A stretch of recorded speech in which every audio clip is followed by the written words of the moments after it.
Welcome to Movie Caps. Today I will show you a crime, drama, mystery film from 1995 titled 7. Spoilers ahead. Watch out and take care. Monday. Detective David Mills begins working with William Somerset, who will retire in a week. The two detectives don't really see eye to eye. When Mills and Somerset arrive at the scene, an obese man is lying dead at the table. They are still not sure if it was a murder or not. When they notice that his legs and hands are tied with barbed wire, they are convinced that it was not a natural death. As Somerset meticulously continues to examine the body, Mills cannot stop babbling. Needing silence to think, Somerset tells Detective Mills to interview the neighbors while he works, implying that he is a nuisance. Later, as they drive, Mills expresses his dissatisfaction that Somerset had ordered him to go door to door. He feels that he is not appreciated and wants to be taken more seriously. According to the forensic examination, it is proven that the obese man was force-fed and died of overeating when the killer kicked him in the stomach and it burst. Ladies and gentlemen, we have a murder case. Somerset says that the obese man was fed for 12 hours and it makes no sense to waste so much time killing someone unless the act itself has a meaning. He is sure there will be a series of murders because there is no motive. The captain expresses his doubts. He just believes that someone wanted to torture the fat man. Somerset also thinks that this is not a good first assignment for Mills, who in turn is disappointed since it is not his first. The captain agrees with Somerset and reassigns Mills. Tuesday. Mills is not particularly amused in the morning when the building is flooded with reporters. An infamous defense attorney is murdered, greed is written on the carpet, and his wife's picture has glasses painted on it. Somerset's name is already being scrubbed from his door when the captain enters and informs him of the recent murder in which greed was written in blood.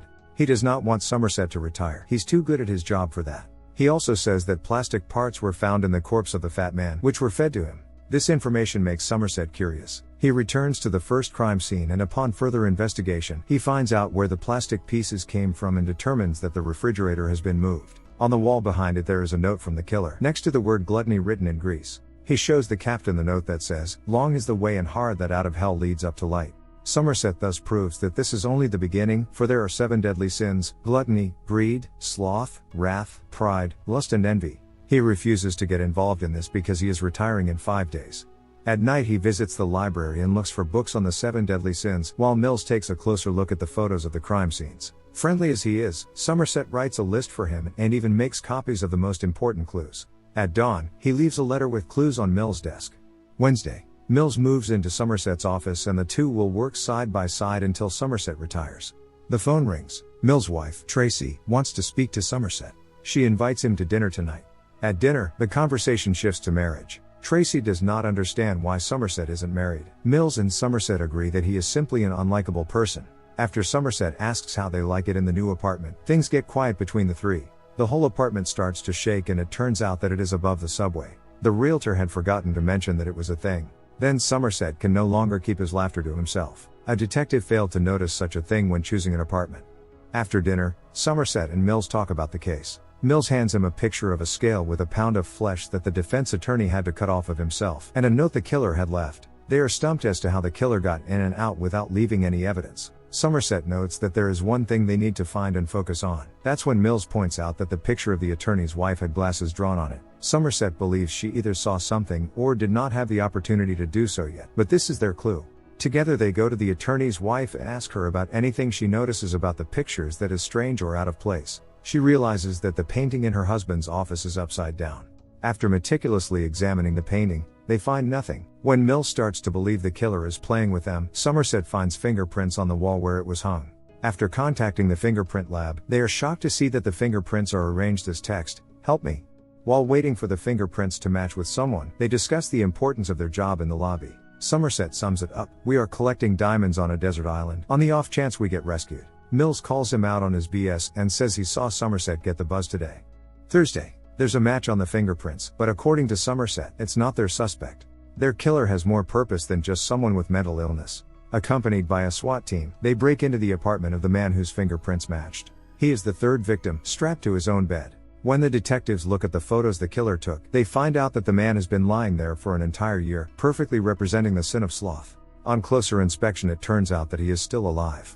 News photographer arrives shortly thereafter and Mills even wonders how they got here so quickly and shoos him away. News stations pay police to get information on hot cases. Unfortunately, it is not possible to question the victim because his brain is all mush and he had chewed off his tongue long ago.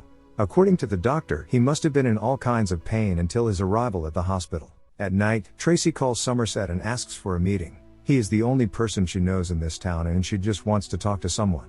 Friday. In the morning, they meet at a diner. Tracy is concerned about living conditions and doesn't want to raise her child here. Somerset is not the right man for the job, but he tells her about the relationship he once had and gives her good advice. Back in the office, Mills is restless, worried about all the people out there. Why can they just sit here and wait for that lunatic to do it again? Somerset does not think the killer is crazy. Imagine the patience a man must have to tie someone up and keep them alive for a year, then cut off their hand to plant fingerprints. Their serial killer is methodical, exacting and, above all, patient. Mills disagrees and says something about a library card, which gives Somerset an idea. They visit the library, thinking that the killer must have read one of these books. Somerset writes down the names of all them on the 7 deadly sins. With Mills' money, Somerset pays a man from the FBI to give him information on people who have borrowed the books. Of course, Mills is not that amused by this, because it is illegal. They get their list and go through it. They find one name that stands out: John Doe. Mills is still upset when they arrive at Doe's door, not knowing what they are going to say to him. They notice a man standing with groceries in hand, who suddenly pulls out a gun and starts shooting. No one is hurt, but a chase ensues inside and outside the building. Mills does the best he can to follow. Eventually, the suspect manages to knock Mills down and he loses his gun. The suspect holds him at gunpoint. Mills mutters no to himself and the suspect leaves him alone and flees the scene. Back at Doe's door, Mills argues with Somerset about whether or not to enter by force. Somerset tries to explain to Mills that they do not have a warrant and no reason to be here because their information is illegal. But he is so angry that he breaks down the door. To make an excuse for why they are there and busting open someone else's door, Mills hires a bum to tell the officers that she found the guy suspicious and called the detectives. The detectives take a walk through Doe's apartment. It's dark, but there's a whole lot to see. Somerset even finds the spaghetti in cans and a hand used for fingerprints in a glass shelf. The last shelf contains a portrait of a woman. Mills discovers several photos of victims while Somerset reads the killer's diaries and is suddenly called out by his partner. It turns out that the news photographer was their serial killer. There's even another problem: their forensics team cannot find any fingerprints. While Somerset is quite relaxed and still reading the diaries, Mills again shows his nervous nature. He reads one of the passages aloud and explains that it would take a lot of time to analyze all the notebooks in the room, especially because they are arranged in no particular order. Suddenly, Doe's phone rings. It is the suspect himself. He affirms his admiration for law enforcement agents and even apologizes to Mill for hurting him during the chase. Because of these events, he had to move up his schedule and assures them that they are in for a surprise. Saturday, the detectives get a tip from an S&M shop and get a photo of something Doe had ordered to be customly made. That's when they get word that a killing has occurred, and they head to the next crime scene. It's the sin of lust. The blonde is dead and a man is sitting, hysterical. At the station, while Mills is questioning the owner of the brothel, Somerset talks to the man found at the scene. He is panting and says that Doe forced him to do it at gunpoint. Somerset throws a photo of the custom-made strap-on Doe ordered. At the bar, the detectives talk about how to catch the killer. A philosophical conversation develops about the purpose of their work. We live in a world where it's easier to steal than to earn it. It's easier to beat a kid than to raise him. Somerset says that's the world they live in, and that's his reason to retire. Mills disagrees, saying he wants to believe in his ideals instead. At home, Somerset is restless, thinking about what Mills said. Sunday, the detectives arrive at their next crime scene. It is the sin of pride. The woman had two choices: call for help and be disfigured, or take the pills and get out of her misery. On the way back to their office, Somerset says he wants to stay on duty for a few more days until they catch the killer. If Doe gets to the 7th sin, this case will probably never be solved. While the two are in the precinct, John Doe follows them and catches the detective's attention. Doe speaks calmly with blood smeared on his shirt, while Mills shouts at him and makes him get on the ground. A member of the team puts him in handcuffs.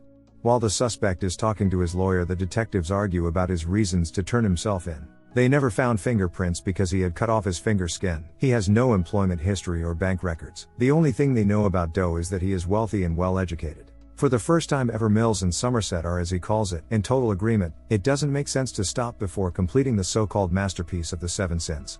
Doe's lawyer negotiates with law enforcement officials. There are 2 more hidden bodies. Doe agrees to take them to the bodies at 6 p.m., but only the detectives because he admires them. He threatens the detectives that he will plead insanity if they do not take him up on the offer. Otherwise, he will not only show them the bodies, but also write a full confession and plead guilty. Detectives agree to see it through. It's almost 6 p.m. The detectives wear wire and armor. The car in which 3 of them are driving is escorted by a helicopter. During the ride, Mills and Somerset talk with Doe. Somerset tries to find out more about Doe, but he says it's irrelevant. Mills still has doubts about whether or not he really wants to be led to the bodies. Doe enlightens him about his motives and promises Mills will find answers in the last act of his work. He doesn't deny that he has the pleasure of turning every sin against the sinner, but he is not insane. Doe loses his temper for the first time when Mills believes that the victims were innocent. In his eyes, people tolerate the deadly sins because of their triviality. He hopes that he can change this aspect with his example. Doe says they will be remembered, but the only reason he is here is because he wanted to be caught. The only reason Mills is here is because he spared his life, and Doe wants him to remember that for the rest of his life, or should he say for the rest of the life he allows him to have. The only one who actually remains calm, at least outwardly, is Somerset. According to Doe, they arrived at their destination. There is almost nothing there except high-voltage towers, a broken car, and an old trailer. Because of the power lines, the helicopters cannot follow them into the area. Mills gets Doe out of the car and Cuffy leads the armored detectives into the field. At 7 p.m. a van appears suddenly. That's why Somerset runs to intercept it. The van stops and the driver gets out of it. He is a delivery guy and brings a package for Detective Mills. Somerset sends the driver away. He's not sure about it at first, but then he opens the box with his knife and is frightened by the contents. Doe starts talking about his admiration for Mills again, for his simple life and his pretty wife, Tracy. Mills is confused. Doe admits that he visited Tracy this morning and tried to play husband. It did not work, so he took a souvenir. Her head. Meanwhile, Somerset runs back to them and shouts to Mills to throw away his gun, who is still confused and wants to know what's going on and what's in the box. Doe admits that he too is a sinner and his sin is envy of Mills' ordinary life. Mills is angry, but continues to doubt Doe's words. Somerset explains that Doe's intention is to be killed by Mills. Doe wants Mills to seek vengeance on him, to become the sin of wrath. Doe further upsets him, saying that his wife begged for her life and the life of their baby. Mills begins to cry, still with the gun in his hand. It turns out that Mills didn't know his wife was pregnant. Somerset asks for the gun again, explaining that Doe can only win if Mills shoots him. In a moment of despair and anger, Mills shoots Doe, more than once, ultimately completing Doe's master plan. Mills sits in the back of a police car. The captain says he will be taken care of. Hemingway once wrote that the world is a fine place and worth fighting for. Somerset agrees with the second part. The end. Thank you for watching. Subscribe if you'd like to see more videos like this.